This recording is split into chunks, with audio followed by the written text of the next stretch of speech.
अस्सलाम वालेकुम व्यूअर्स, मैं डॉक्टर अज़हर आपका अपने यूट्यूब चैनल से खुशामदीद कहता हूँ। आज का हमारा टॉपिक है सैलिशिया। सैलिशिया एक बहुत ही लंबा और गहरा असर रखने वाली दवा है। बायोकेमिक अद्वियात में इसकी एक ख़ास अहमियत है। सैलिशिया या सिलिका ज़मीन की सतह पर पाया जाने वाला एक ऐसा सब्सटेंस है जो रेत और कई किस्म के पत्थरों में पाया जाता है, और इसकी एक और ख़ुसूसियत है कि बाकी किसी वे ऑफ ट्रीटमेंट में इसको इस्तेमाल नहीं किया जाता। सिर्फ होम्योपैथिकली ही इसका इस्तेमाल जो है वो किया जाता है। सैलिशिया का पेशेंट कोल्ड सेंसिटिव होता है। बेसिकली ये सर्द मजाज होता है। सर्दी से इसकी तमाम अलामात बढ़ती हैं।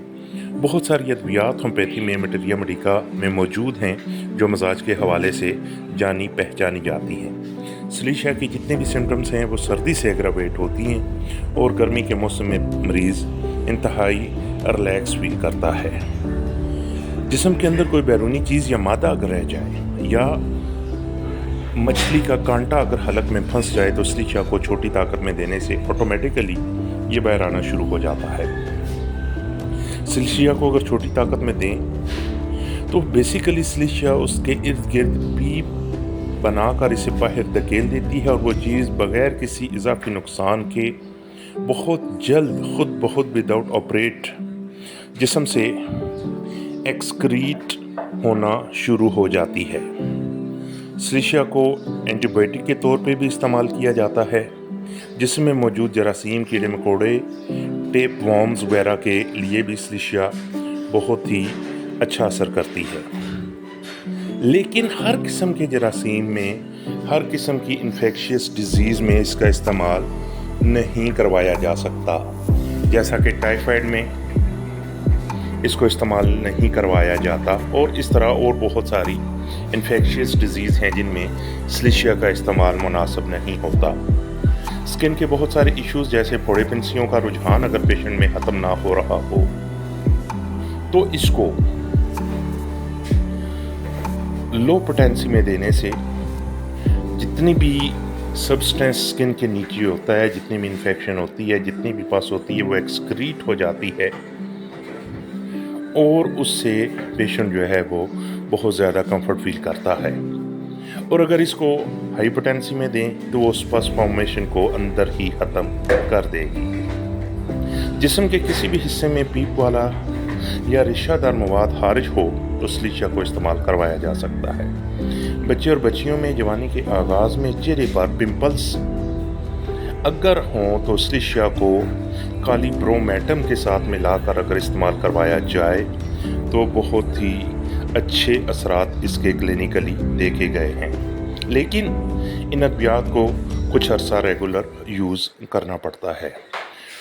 टॉन्सिल्स में सैलिशिया बहुत ही अहमियत की हामिल है, और इस ज़मन में सैलिशिया और फेरमफास दोनों को 200 में मिलाकर हफ्ते में 2 दफ़ा इस्तेमाल करवाएं। इसी तरह वो लोग या बच्चे जिनको इम्तिहान का खौफ हो और सेल्फ कॉन्फिडेंस की कमी, हालांकि सलाहियत भरपूर हो, फिर भी डर हो कि पता नहीं पास होंगे या नहीं होंगे, अगर ऐसी मेंटल स्टेट में कोई बंदा या पेशेंट या बच्चा आपके पास आए तो वो यकीनन सैलिशिया का पेशेंट हो सकता है।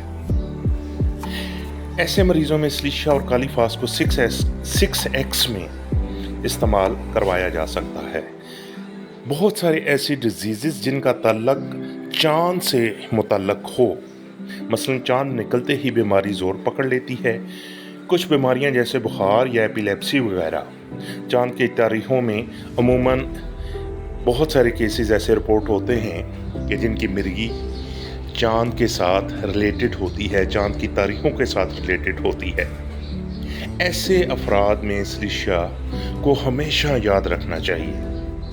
जिल्द पर खून के उभार और छालों में भी इसे फेरमेट की तरह इस्तेमाल करवाया जा सकता है।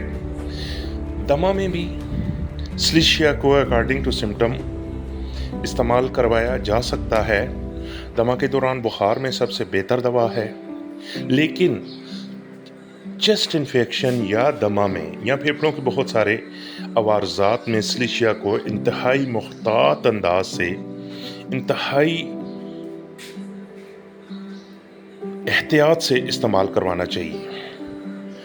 گردے میں اگر کیلشیم آکزلیٹ کی پتھریاں بن جائیں تو عموماً یہ کسی اور دوائی سے اگر نہ نکلیں تو ان میں سلیشیا 6X بہت ہی اہمیت کی حامل ہو جاتی ہے۔